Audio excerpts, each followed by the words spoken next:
Hello everyone, welcome back to our channel. आज हम बात करने वाले हैं कौन सी परिभाषा की? दुर्लभता केंद्रित परिभाषा। सीमितता के आधार पर जो परिभाषा बनाई गई उसके ऊपर बात करेंगे। इसके लास्ट लेक्चर्स में अपन ने क्या डिस्कस किया था? इसके पहले वाले लेक्चर्स में अपन ने डिस्कस किया था धन केंद्रित परिभाषा, जो कि किन्होंने दी थी? एडम स्मिथ ने। उसके बाद हमने डिस्कस की थी कल्याण केंद्रित परिभाषा, जो कि दी थी प्रोफेसर मार्शल ने। तो चलिए बात करते हैं सबसे पहले दुर्लभता केंद्रित परिभाषा। ये परिभाषा दी किसने दी उस पर बात करते हैं। वो थे प्रोफेसर रॉबिन्सन। कौन थे? प्रोफेसर रॉबिन्स, जिन्होंने किसकी आलोचनाएं की थी? जिन्होंने आलोचनाएं की थी कल्याण केंद्रित परिभाषा की, धन केंद्रित परिभाषा की। उन्होंने क्या परिभाषा दी वो ध्यान देना आप। उन्होंने बोला economics is the science which studies human behaviour as a relationship between ends and scarce means which have alternative uses. Hindi में देखते हैं, अर्थशास्त्र वह विज्ञान है जिसमें उद्देश्यों व सीमित और वैकल्पिक उपयोग वाले साधनों से संबंधित मानव व्यवहार का अध्ययन किया जाता है। बहुत ही ध्यान से देखना, यहां पर क्या लिखा हुआ है? जिसमें उद्देश्यों व सीमित और वैकल्पिक उपयोग वाले साधनों से संबंधित, क्या? साधनों से संबंधित मानव व्यवहार का अध्ययन किया जाता है। तो वो क्या है? वो इकोनॉमिक्स है। अब बहुत ध्यान से समझना, यहां पर बात क्या हो रही है। इन्होंने क्या किया? सीमित साधन और उनके जो वैकल्पिक प्रयोग होते हैं उनके बारे में बात की। कैसे? अब आप ध्यान से समझना। अब बताओ, पूरी दुनिया में जितनी भी जमीन है वो क्या है? एक लिमिट में है, एक हद में है। बताओ जमीन के कितने उपयोग है? बहुत सारे उपयोग है। आप चाहो तो उस पर खेती करो, आप चाहो तो उस पर बिल्डिंग बनाओ, आप चाहो तो उस पर घर बनाओ, आप चाहो तो भले उस पर क्रिकेट खेलो, जो करना है करो। लेकिन उसका वो जो जमीन का जो हिस्सा है, जो जगह है, वो क्या है? लिमिटेड है। उसको आप बढ़ा नहीं सकते, सीधी सी बात है, उसको बढ़ा नहीं सकते। लेकिन उसके बहुत सारे वैकल्पिक प्रयोग, मतलब कि उसके बहुत सारे ऑल्टरनेटिव यूजेस तो है। ये किन्होंने कहा? ये कहा था प्रोफेसर रॉबिन्स ने। तो उनकी बात का एक ही महत्वपूर्ण पहलू था, वो कहते हैं कि दुनिया में जितने भी संसाधन है, दुनिया में जितने भी साधन है, वो सब सारे कैसे हैं? लिमिटेड है। और इंसान की आवश्यकताएं कैसी है? असीमित है। कैसी है? आवश्यकताएं असीमित, जिनका कोई एंड नहीं है। तो इंसान क्या करता है? चॉइस करता है। क्या करता है? चॉइस। कि यार मैंने अगर मान लो ये जमीन अभी खरीदी है तो मुझे इस पर खेती करनी है, मुझे इस पर बच्चों को क्रिकेट खेलने देना है, कि मुझे इस पर घर बनाना है। वो क्या करता है? चॉइस करता है। तो अब ध्यान से देखना, रॉबिन्स की परिभाषा के मुख्य बिंदु कौन कौन से, इसकी परिभाषा के अंदर से कौन कौन से मुख्य बिंदु बाहर आए उनके ऊपर बात करते हैं। सबसे पहला, असीमित आवश्यकता है या फिर उद्देश्य या फिर इच्छा है। इंसान की आवश्यकता कैसी है? असीमित है, कोई जिसका एंड नहीं है। अब जैसे आप ही देख लो, ठीक है, अभी आपके मन में क्या है कि 12th कर लो, ठीक है। जैसे ही 12th हो जाएगी उसके बाद आपकी क्या इच्छा आएगी? जॉब कर लो। उसके बाद क्या आएगी कि मैं अच्छे होटल में जाऊँ, अच्छे रेस्टोरेंट में जाऊँ। तो इस प्रकार से आपकी इच्छाएं क्या होती जाएगी? बढ़ती जाएगी। मतलब कि इच्छाओं का कोई एंड नहीं है। आप गेम खेल रहे हो, ठीक है, अब आपने जैसे PUBG खेला, ठीक है, उसके बाद आप फ्री फायर में लग गए। मतलब क्या कभी इच्छाएं पूरी हो सकती है? नहीं। There is no end of wish, मतलब वांट्स का कोई एंड नहीं है। दूसरा, सीमित साधन। जितने भी दुनिया में साधन है, साधन का मतलब क्या? सबसे पहली बात तो साधन का मतलब क्या? डियर, साधन का मतलब ये है जो आपकी इच्छाओं की पूर्ति करे, वो क्या है? साधन। अब मान लो कोई ऐसी चीज है जिससे आपकी इच्छा की पूर्ति नहीं हो सकती है, तो वो साधन नहीं है। ध्यान देना। लेकिन अब ध्यान देना, दो तरह के दुनिया में साधन है। एक तो कौन से? जो भगवान ने बनाए हैं, नेचुरल है। और दूसरे कौन से? ह्यूमन ने, मतलब कि मानव ने बनाया। बताओ पुल कैसा है? ब्रिज क्या है? जवाई बांध अपना, मतलब कोई भी डैम वगैरह ले लो आप, कोई भी रोड वगैरह ले लो, तो वो ऐसे ही तो थे नहीं, वो तो किसने बनाए? इंसान ने बनाए। लेकिन दूसरी बात आती है नेचुरल। अब बताओ, आग, पानी, हवा, रेत, मिट्टी, अपना, ये सारी चीजें किसने दी? भगवान ने दी। तो ये कैसे साधन हो गए? ये हो गए प्राकृतिक। और दूसरे कौन से हो गए? मानव द्वारा निर्मित। लेकिन जो भी साधन हो वो सब कैसे है? लिमिटेड है, सीमित मात्रा में है। तीसरा, साधनों के वैकल्पिक प्रयोग या फिर उपयोग। अब बताओ, बहुत ध्यान से समझना, किसी भी साधन के बहुत सारे उपयोग हो सकते हैं। एग्जाम्पल के लिए लेते हैं अपन, कोयला है, ठीक है, उसको आप कहाँ का यूज कर सकते हो? घर में यूज कर सकते हो, चूल्हे में, ठीक है, ट्रेन में यूज किया जाता था पहले, सीधी सी बात है, फैक्ट्रियों में यूज किया जाता था। अब आप दूध का एग्जांपल ले लो, दूध से आप चाहो तो कॉफी बनाओ, आप चाहो तो चाय बनाओ, भले दूध को ऐसे ही पी लो, भले घी बनाओ, दही बनाओ, जो बनाना है बनाओ। There are alternative uses. उसके क्या है? बहुत सारे वैकल्पिक प्रयोग है। अब बात करते हैं आवश्यकताओं की तीव्रता में भिन्नता। मतलब क्या हुआ? Differentiation in the priority. ये जो आपके आवश्यकता की तीव्रता जो है, इंटेंसिटी जो है, कि भाई आपकी इच्छाओं का जगना। देखो ध्यान से देखना, बहुत ध्यान से, इसको बहुत ध्यान से समझना कि आवश्यकताओं की तीव्रता में भिन्नता का मतलब क्या है। देखो, जैसे ही आप 10th क्लियर कर लेते हो, 11th में आते हो, तो आपकी सबसे पहली इच्छा क्या होती है पता है? कि पहले तो मैं ये पता करूं कि साइंस, कॉमर्स या आर्ट्स मुझे क्या लेनी है। ले लिया सब्जेक्ट, 12th भी हो गई। उसके बाद आपके कौन सी इच्छा आती है पता है? कि यार मैं कौन सा अच्छा कॉलेज लूं, मतलब कि कॉलेज की इच्छा क्या 10वीं में आई थी? नहीं, ये कब आई? After 12th। लेकिन जैसे ही आपके कॉलेज पूरा हो गया, आपने बीएससी कर लिया, बीकॉम कर लिया, बीए कर लिया, अब आपके मन में इच्छा आती है कि यार मैंने डिग्री तो ले ली है, अब मुझे क्या करना है? अच्छा, जॉब हासिल करना है। तो बताओ, जॉब हासिल करना भी क्या हो गई? एक नई इच्छा हो गई। लेकिन क्या ये पहले उत्पन्न हुई थी? नहीं। ये कब हुई? ये आपके डिग्री लेने के बाद। तो जितनी भी आवश्यकताओं का जो क्रम है, उनका एक क्रम निर्धारित होता है कि पहले एक इच्छा पूरी होगी, उसके बाद दूसरी आएगी। आप एक और एग्जाम्पल देखिए, देखो मैंने यहां पर क्या लिखा है, FCS मतलब फूड क्लोथ और शेल्टर, मतलब कि रोटी कपड़ा मकान। बताओ गरीब की सबसे पहली इच्छा क्या होती है? गरीब की सबसे पहली इच्छा तो यही होती है कि साहब हमें तो रोटी कपड़ा मकान मिल जाए और हमें कुछ नहीं चाहिए। क्या बताओ, आप उसको AC ला के दोगे उसके काम आएगा? नहीं आएगा। क्या आप उसको गाड़ी दोगे उसके काम आएगा? नहीं। क्यों? यहाँ तो पेट भूखा है, उसको कपड़े चाहिए, उसको रहने के लिए घर चाहिए। तो बताओ, आवश्यकताओं की जो तीव्रता होती है, आवश्यकताओं का एक क्रम होता है कि नहीं होता है? तो बस यही बात आपको ध्यान में रखनी है कि हर इंसान की जो आवश्यकता है उनमें क्या होता है? भिन्नता होती है। मतलब एक इसका ऑर्डर होता है कि पहले एक इच्छा पूरी होगी, उसके बाद आपके दूसरी इच्छा जगती है दिल में। ठीक है, दूसरी बात पे आते हैं, आर्थिक समस्या। ये पांचवा पॉइंट जो है, इस पे बहुत ध्यान देना। ये मेन तो आपको 4 याद रखने हैं कि रॉबिन्स की परिभाषा से ये 4 बिंदु निकले। ये पांचवा क्या है? आर्थिक समस्या का मतलब क्या है, इसको समझना। देखो बताओ, साधन कैसे हैं? सीमित है। आवश्यकताएं कैसी है? बहुत सारी है। और जो साधन है उनके अल्टरनेटिव यूज भी है, उनके अल्टरनेटिव यूज भी है। और आपकी जो इच्छा है उनमें क्या आती है? तीव्रता में भिन्नता है। मतलब पहले एक इच्छा, उसके बाद दूसरी जगेगी। तो यहां पर क्या करना पड़ेगा? यहां पर एक इंसान को क्या करना पड़ेगी? चॉइस करनी पड़ेगी। क्या भाई, मान लो उसने जमीन खरीद ली, अब उसे वहां पर सोचना पड़ेगा कि मैं इस पे घर बनाऊं, ठीक है, मैं इस पे बिल्डिंग बनाऊं, या फिर मैं इसके ऊपर फैक्ट्री खोल दूं, या फिर मैं इसको ऐसे ही छोड़ दूं, या फिर बच्चों के लिए मैदान छोड़ दूं। तो बताओ, और या फिर मैं उस पर खेती करूं। मतलब क्या हो रहा है? उसे चुनाव करना पड़ रहा है। He needs to select something. उससे क्या करना पड़ेगा? कुछ ना कुछ चुनना पड़ेगा कि भाई मैं ये करूं या ये करूं।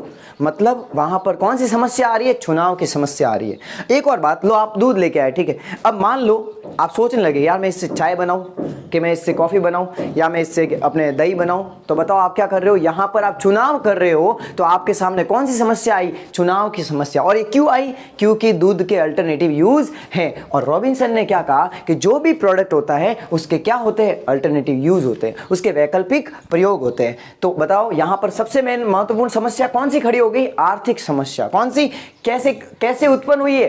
क्योंकि अनलिमिटेड वांट्स है, इच्छाएं तो बहुत सारी है, लिमिटेड रिसोर्स, और रिसोर्स कैसे है? लिमिटेड है, जिनका क्या है? अल्टरनेटिव यूज है। तो इंसान को क्या करना पड़ेगा? वहां पर सोचना पड़ेगा कि मैं ये प्रोडक्ट ले रहा हूं तो मुझे इसका यूज कैसे करना है, उसको कहां पर मुझे इसको यूज करना है। और यही क्या बन जाती है? Economic problem. और ये क्या है? Subject matter of economics. और सबसे मेन सब्जेक्ट मैटर अगर आप कहो कि भाई इकोनॉमिक्स में स्टडी किसकी की जाती है, तो इसकी ही तो स्टडी करनी है कि जो लिमिटेड रिसोर्स है उसका बेस्ट यूज कैसे करना है। अब हम बात करने वाले हैं फीचर्स की, मतलब कि ये जो परिभाषा थी इसके बेस पर अपने इसके क्या निकाली? विशेषता है। तो पहली क्या है? अर्थशास्त्र का विस्तृत क्षेत्र। देखो क्या हो गया था, मार्शल ने क्या किया था? सिर्फ और सिर्फ किसको लिया था? कल्याण को लिया था। और अपने जो एडम स्मिथ ने, उन्होंने किया था, किसको लिया था? धन को। तो इससे क्या हो गया था? अर्थशास्त्र का जो एरिया था, जो क्षेत्र था, वो क्या हो गया था? संकीर्ण, नैरो हो गया था, सीमित हो गया था। मतलब ये सारी चीजों को शामिल नहीं कर रहे थे। तो बताओ यहां पर अर्थशास्त्र का क्षेत्र कैसा हो जाता है? विस्तृत। क्यों? क्योंकि इन्होंने असामाजिक जो मनुष्य होते हैं उनको भी शामिल किया। इन्होंने साधु संत, बच्चे जो पढ़ाई कर रहे हैं, जो पैसे के लिए कार्य नहीं कर रहे हैं, वो भी इसमें क्या हो जाते हैं? शामिल हो जाते हैं। ठीक है, नेक्स्ट पे आते हैं विश्लेषणात्मक परिभाषा। अब बताओ विश्लेषणात्मक का मतलब क्या? जो प्रोफेसर मार्शल की परिभाषा थी वो कौन सी थी डियर? वो थी विभाजनात्मक, या फिर आप बोल सकते हो डिवाइडिंग थी। कैसी थी? जिसको क्या करते? वो बांट रही थी। कैसे? सामाजिक असामाजिक, आर्थिक अनार्थिक, भौतिक अभौतिक, साधारण असाधारण। लेकिन यहां पर क्या हो रहा है? यहां पर विश्लेषण हो रहा है। कैसे? कि जो साधन है वो सीमित है, आवश्यकता है वो बहुत सारी है, उनके अल्टरनेटिव यूज है। तो अपन को क्या करना है? चुनाव करना। तो यहां पर विश्लेषण हो रहा है, यहां पर एनालिसिस हो रहा है। और जहां पर चुनाव करना पड़ रहा है, जहां पर सिलेक्शन करना पड़ रहा है, मतलब अपन वहां पर एनालिसिस कर रहे हैं, वहां पर अपन विश्लेषण कर रहे हैं। थर्ड पे आते हैं अर्थशास्त्र एक वास्तविक विज्ञान है। देखो यहां पर ध्यान से समझना।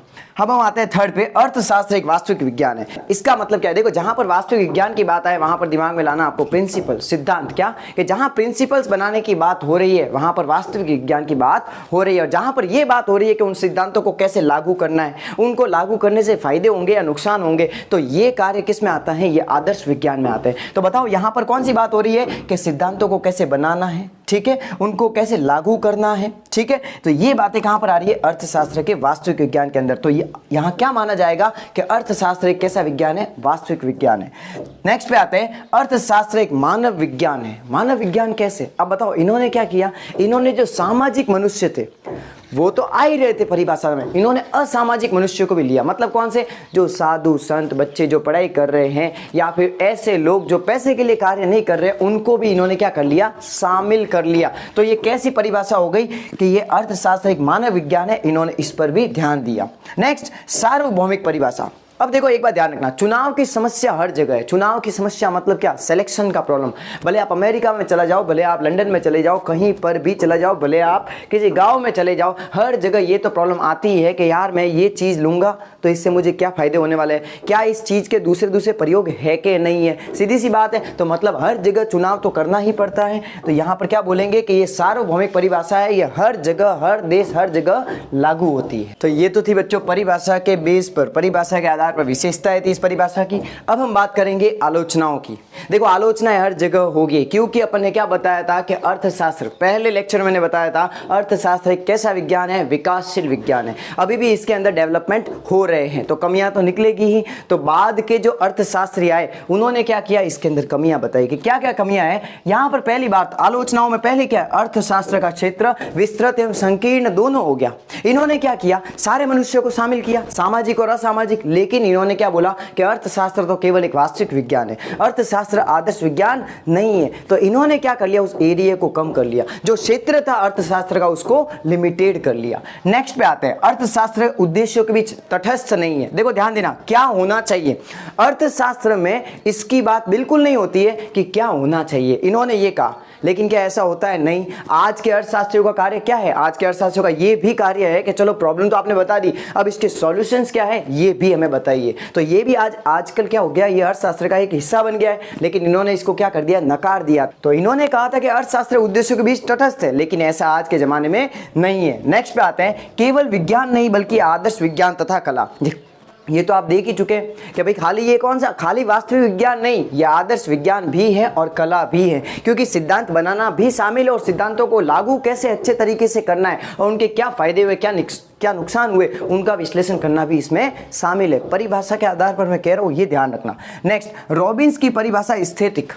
एस्थेटिक मतलब क्या हो गया, एस्थेटिक का मतलब होगा एक ही जगह पर जाके खड़े हो जाना। इसकी परिभाषा आज के ज़माने के ऊपर लागू नहीं होती है। क्यों, क्योंकि आजकल क्या हो रहा है, नए नए रिसोर्स भी तैयार हो रहे हैं जो पहले नहीं थे। तो अब बताओ मुझे, क्या ये परिभाषा आज के परिप्रेक्ष्य में क्या शामिल, क्या उसके ऊपर फिट बैठ सकती है, नहीं। तो ये कैसी हो गई, स्टैटिक हो गई। या फिर इसे बोल सकते हैं कि ये डायनेमिक नहीं है। और ज़माना कैसा है, बदलता रहता है। तो इन्होंने कैसी परिभाषा दी, स्टैटिक, स्थितिक, जो बदलती नहीं है। तो इसलिए भी इनकी क्या हुई, आलोचना हुई। नेक्स्ट पॉइंट पे आते हैं, अर्थशास्त्र के सामाजिक स्वभाव की उपेक्षा। अब इन्होंने क्या किया, असामाजिक लोगों को भी इसमें शामिल कर लिया। क्या, अब जैसे मान लो ऐसी क्रिया, अब जैसे मान लो मैं यूँ कि भाई मैं भोलेनाथ को पूजूं, कि मैं गजानन जी को पूजूं, कि मैं माता जी को पूजूं, मतलब किन की पूजा करूं, ये तत्व भी इन्होंने शामिल कर लिए। क्यों, क्योंकि ये भी चुनाव में आता है कि भाई ऑप्शन तो बहुत सारे हैं मेरे पास, भगवान तो है मेरे पास, है, सीधी सी बात है। तो मेरे पास ऑप्शन है कि मैं कौन सा चूज करूं। तो यहाँ पर कौन सी समस्या आ रही है, चुनाव की। लेकिन क्या बताओ, ये क्या अर्थशास्त्र का पहलू है, बिल्कुल नहीं। इसमें अर्थशास्त्र, इसमें पैसे से क्या लेना देना, लेकिन ये तत्व भी इसमें शामिल हो गया। तो यहाँ पर इनकी क्या हुई, आलोचना इस आधार पर भी हुई। लास्ट पे आते हैं, मानव का आचरण सदैव विवेकशील नहीं होता है। क्या ऐसा हमेशा माना गया है कि इंसान रेशनल है? रेशनल का मतलब क्या, विवेकशील, क्या मतलब वो सोच समझ कर ही डिसीजन लेता है? नहीं। कैसे, आपके पास मान लो, ठीक है, आपके जेब में हमेशा 100 रुपये रहते हैं, 100 रुपये लिमिटेड, तो आप एकदम ध्यान से चलते कि यार ये चीज़ लेनी है, ये नहीं लेनी है। लेकिन एकाएक आपके लॉटरी लग गई, 1 लाख रुपए आपके पास आ गए। अब क्या करोगे आप, पता है, अंधाधुंध, कोई ठिकाना नहीं है, खर्चे करने में लग जाओगे, कभी ये खरीदान, कभी वो खरीदान। क्या आप वहाँ दिमाग लगा रहे हो, क्या आप वहाँ पर सोच समझ अपना सोच लगा रहे हो, क्या आप वहाँ पर चुनाव कर रहे हो? नहीं। क्यों, क्योंकि इंसान की आदत कैसी होती है, फिजूल खर्ची की। और बताओ, जहाँ फिजूल खर्ची की बात होगी वहाँ पर वो चुनाव तो करेगा ही नहीं।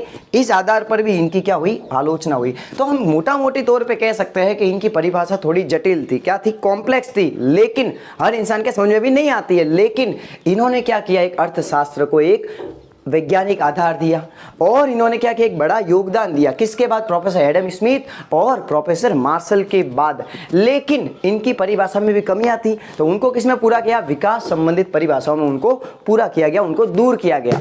तो अब हम मिलेंगे नेक्स्ट लेक्चर में। अगर आपको इसमें कहीं पर भी कोई डाउट है तो आप मुझे कॉमेंट में जरूर बताना। See you in the next lecture. पढ़ते रहिए, स्वस्थ रहिए, मस्त रहिए। Thanks for watching. जय हिंद, वंदे मातरम।